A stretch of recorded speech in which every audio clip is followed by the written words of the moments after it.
Salut à tous, salut à toutes. Aujourd'hui, on reprend les fameuses vidéos du lundi motivé parce que des amis à moi me les ont redemandées, ma tante me les a redemandées et je suis sûre que ça peut servir à des personnes.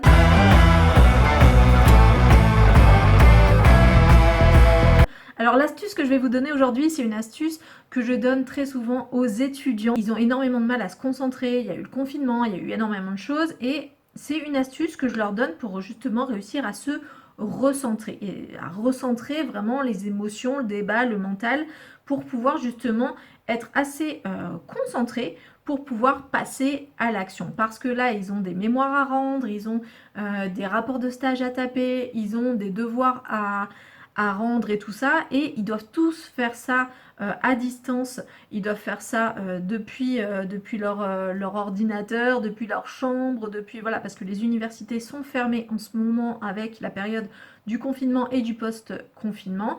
Donc du coup, c'est une situation un peu spéciale, donc du coup c'est pas forcément la situation la plus facile pour certains pour se concentrer.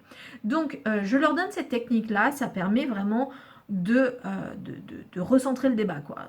De se mettre vraiment et de s'extraire de toutes les sources de distraction possibles. Donc déjà, il y a une action que vous devez faire qui est une action décidée, motivée et comportementale. C'est-à-dire que c'est très difficile de se concentrer si vous êtes dans un environnement où il y a votre téléphone portable à côté avec toutes les notifications qui viennent toutes les 35 secondes vous déranger. C'est très difficile de se concentrer. Si vous avez une télé allumée avec les informations ou avec Netflix ou n'importe quel film qui pourrait passer, bref, vous l'aurez compris, la première chose que je vais vous proposer de faire, c'est déjà de ne pas vous tirer une balle dans le pied et d'organiser votre environnement pour vous permettre d'éliminer ou en tout cas d'amoindrir les sources de distraction. Donc première chose, ça peut être enlever les notifications sur votre téléphone portable parce que ça c'est vraiment le truc qui nous gâte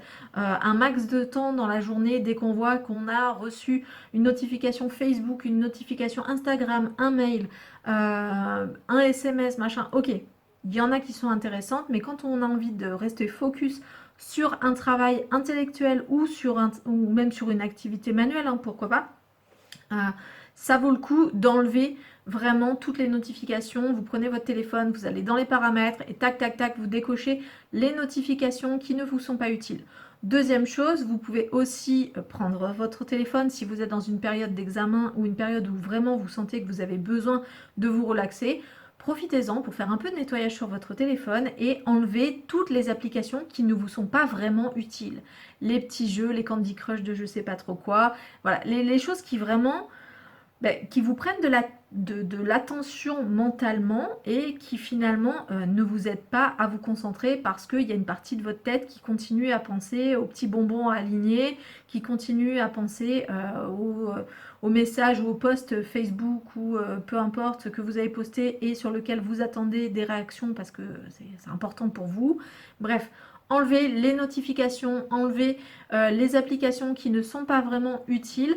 Et troisième astuce qui peut vous permettre de ne pas les enlever si c'est vraiment important, mais qui peut vous permettre de vous concentrer, prenez votre téléphone portable et mettez-le à un endroit de votre appartement, même si vous avez un tout petit appartement, une petite CTU, peu importe, une chambre, un placard à balai, je ne sais pas, mais en tout cas, mettez-le dans un endroit où vous allez pouvoir l'extraire. Éteignez-le, mettez-le dans une boîte à chaussures au fin fond de votre armoire.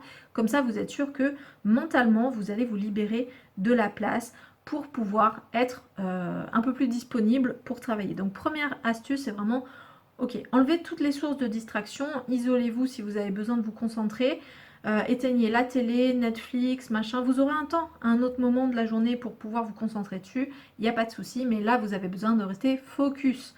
Donc le but c'est d'éviter de diluer le temps dans cette vidéo. Donc première astuce, vraiment limiter les sources de distraction extérieures, ça va déjà changer énormément de choses pour pas mal d'entre vous. Deuxième astuce, ça va être un exercice de respiration. Donc là, c'est vraiment quand vous avez organisé votre environnement, vous avez tout ce qu'il vous faut pour travailler autour de vous. Et là, vous avez envie de vous y mettre, ou en tout cas, vous vous dites qu'il faudrait que vous y mettiez. Et là, je vous propose un exercice de respiration qui va vous permettre de permettre de souffler et de ne pas être dans la surexcitation justement de ce que vous étiez en train de faire avant et de tout ce que vous devez faire autre. Le but, c'est vraiment d'avoir une forme de respiration. Alors, je ne sais même plus où j'ai appris cette forme de respiration. Je sais plus si c'est sur une autre vidéo YouTube ou sur... où je pense que c'était un des formateurs avec lesquels que je côtoyais il y a quelques temps, qui faisait ça avec ses élèves et je trouvais ça tellement magique, tellement génial. Donc en fait, le principe, ça va être sur trois mouvements respiratoires. Ça va être de remplir vos poumons normalement, hein, sans pour autant faire... Non, remplir vos poumons normalement, normal. Et là, vous allez souffler un maximum en essayant de vider vraiment, vraiment, vraiment vos poumons. Donc vous allez faire...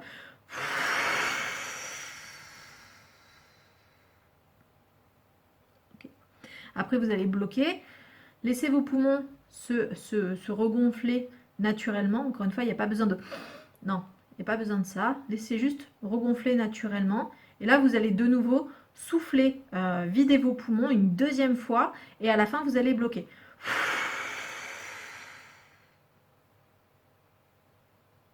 Et quand vraiment vous ressentez que vous avez besoin de respirer, ok. Déjà que vous allez sentir qu'à la deuxième fois, si ça vous l'avez pas fait la première, mais à la deuxième fois, il y a un truc qui s'apaise. Un peu comme si le mental se recentrait, qu'il y avait plus de...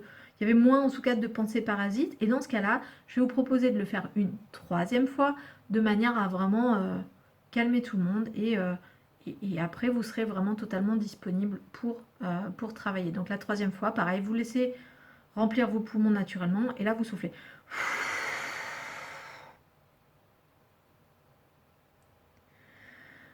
Et là, à ce moment-là, prenez un temps pour vraiment ressentir que vous êtes prêt et prête pour travailler. C'est un exercice de respiration, vous voyez, sur 3 mouvements respiratoires. Là, c'était un peu plus long parce que je vous l'ai expliqué en même temps, mais c'est un exercice qui est extrêmement simple à faire. Ça permet vraiment de squeezer, en tout cas d'atténuer les pensées parasites. Ça permet vraiment quand on est trop stressé, ou quand on est dans des émotions un peu compliquées, ça permet vraiment de lâcher un peu et de permettre, en passant par le corps, de pouvoir être plus détendu, de pouvoir être plus disponible, plus à l'aise. Donc ça, c'est quelque chose qui vraiment va vous aider à vous concentrer. Et puis la troisième astuce, j'avais prévu de vous en donner 2, mais je vous en donne une troisième qui fait référence à une autre vidéo dont j'avais parlé. En fait, c'est vraiment... à un moment donné, quand vous avez fait ces 3 mouvements de respiratoire, c'est de vous dire, allez, j'y vais. Et vous travaillez.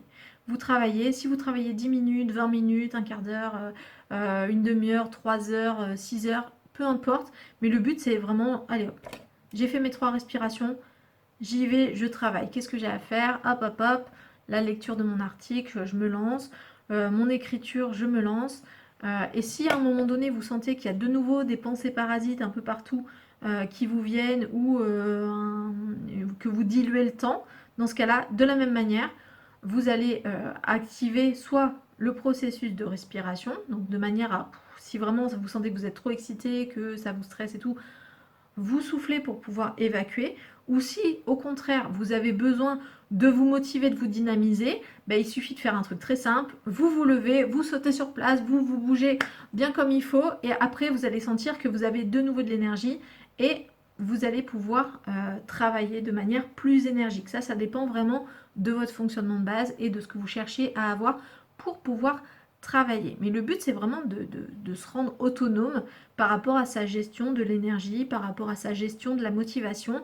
Et vous verrez que déjà, quand vous allez tester, ne serait-ce que la respiration, ne serait-ce que de checker son environnement et d'enlever toute source de distraction inutile, déjà, ça va changer pas mal de choses pour pas mal d'entre vous. Donc, testez-le, dites-moi dans les commentaires si ça vous a aidé, si vous l'aviez déjà essayé, si vous êtes prêt à le refaire, si vous avez des objectifs de ce type-là, vraiment très spécifiques au fait d'être concentré. Voilà, vous allez voir que ça va énormément vous aider. Moi, je vous donne rendez-vous donc vendredi si vous êtes psychologue, thérapeute pour la vidéo pro du vendredi. Et sinon, je vous donne rendez-vous lundi prochain pour la prochaine vidéo de motivation. Ciao, ciao!